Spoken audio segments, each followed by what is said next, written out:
এই দিনে আমি প্রথমেই বিশ্ব কূটনীতিতে যেসব নারী অংশগ্রহণ করেছেন, আমাদের পথ নির্দেশনা দিয়েছেন এবং এখনো দিয়ে চলেছেন, তাদের সবার প্রতি সম্মান এবং কৃতজ্ঞতা এবং শ্রদ্ধা প্রদর্শন করছি।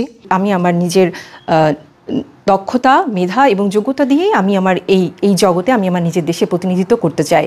এই সাথে আমি মনে করি যে একটি টেকসই, একটি সমতা এবং ন্যায়সঙ্গত পৃথিবী গঠনে কূটনীতিতে নারীর অবদানের কোনো বিকল্প নেই এবং যেসব নারীরা এই দায়িত্বগুলো অক্লান্ত পরিশ্রমের সাথে নিষ্ঠার সাথে পালন করে যাচ্ছেন, আমি তাদের সবাইকে আজকের এই আন্তর্জাতিক নারী কূটনীতি দিবসের শুভেচ্ছা জানাই। International day for women in diplomacy এটা অত্যন্ত গুরুত্বপূর্ণ, কারণ এটা খুব পাওয়ারফুল একটা রিমাইন্ডার যে নারীরা কূটনৈতিক অঙ্গনে কতটা অর্জন করেছে এবং এখনও তাদের কতটা পথ যাওয়া বাকি, বিশেষ করে এইরকম একটি মেল ডোমিনেটেড ফিল্ডে যেখানে নারীর অংশগ্রহণ অত্যন্ত কম, সেখানে ঠিক তারা কতটা চ্যালেঞ্জ গ্রহণ করে ঠিক they ensure their rightful place at the table.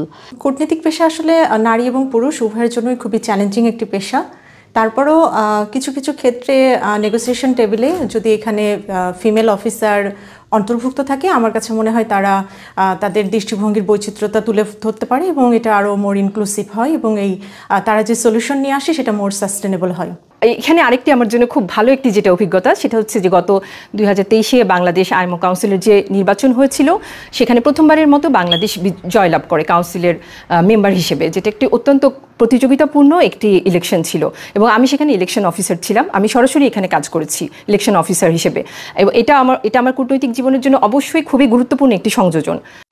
কূটনীতিকে আমার পেশা হিসেবে বেছে নেওয়ার পিছনে অলওয়েজ আমার ড্রিম ছিল আমার কান্ট্রিকে সার্ভ করা একটি বিস্তৃত প্ল্যাটফর্মে, সেটা বিয়ন্ড দ্য বর্ডার। আমি আমার লাল সবুজ পতাকাকে বিশ্বের দরবারে প্রতিনিধিত্ব করতে পারি এবং এখানে to promote piece and cooperation I can work to shape this world a better place. আমার পরিবারের সবাই একটা সময় চাকরি করতেন, কেউ সরকারি চাকরি, কেউ বেসরকারি চাকরি। সুতরাং চাকরি সংক্রান্ত কোনো কিছু করব ভবিষ্যতে এটাই মাথায় ছিল। তো বাবা যেহেতু সরকারি চাকরি করতেন, তাদের সহকর্মীদের কাছ থেকে শুনেছি, তাদের বিদেশে থাকবার অভিজ্ঞতার কথা জেনেছি, তো একটা আগ্রহ তৈরি হয়েছিল। আর আমার কাছে মনে হয়েছে যে বিদেশের মাটিতে বাংলাদেশের পতাকা তুলে ধরার মধ্যে একটা বিশাল সম্মান এবং আবেগের একটা বিষয় রয়েছে। আন্তর্জাতিক সম্পর্ক বরাবরই আমার খুব আগ্রহের বিষয় ছিল। আমি দেশ সেবার জন্য যেরকম এখানে এগিয়ে এসেছি, তেমনি একই সঙ্গে দেশ বিদেশকে এই পেশার মাধ্যমে জানার সুযোগ আছে এবং দেশকে রিপ্রেজেন্ট করারও সুযোগ আছে, যার জন্য এই পেশাকে আমি বেছে নিয়েছি। তো আমি যখন প্রথম কূটনীতিতে আসি বা আমাকে যখন মনোনীত করা হয়, তখন আমার বাবার সহকর্মীরা বলেছিলেন যে তোমার মেয়েকে বলো যে অন্য কোনো পেশা বেছে নিতে, কারণ এটা খুব ডিম্যান্ডিং একটা পেশা, এখানে সে টিকতে পারবে না। তো আমার মা বলেছিলেন যে ঠিক আছে, দেখা যাক কি হয়। তো যদি সেটা মনে করি, তো দেখতে দেখতে প্রায় 30 বছর হয়ে গেল এই পেশাতে। তো বিভিন্ন চ্যালেঞ্জের মধ্যে দিয়ে গেছি, অনেক প্রতিকূলতার সম্মুখীন হতে হয়েছে।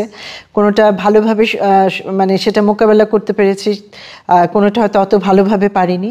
তো আমার কাছে আমার যদি সার্বিক অভিজ্ঞতার কথা বলেন নারী কূটনীতিক হিসাবে, আমি বলবো যে এটা খুবই আনন্দদায়ক এবং রোমাঞ্চকর এবং চ্যালেঞ্জিং একটা অভিজ্ঞতা ছিল।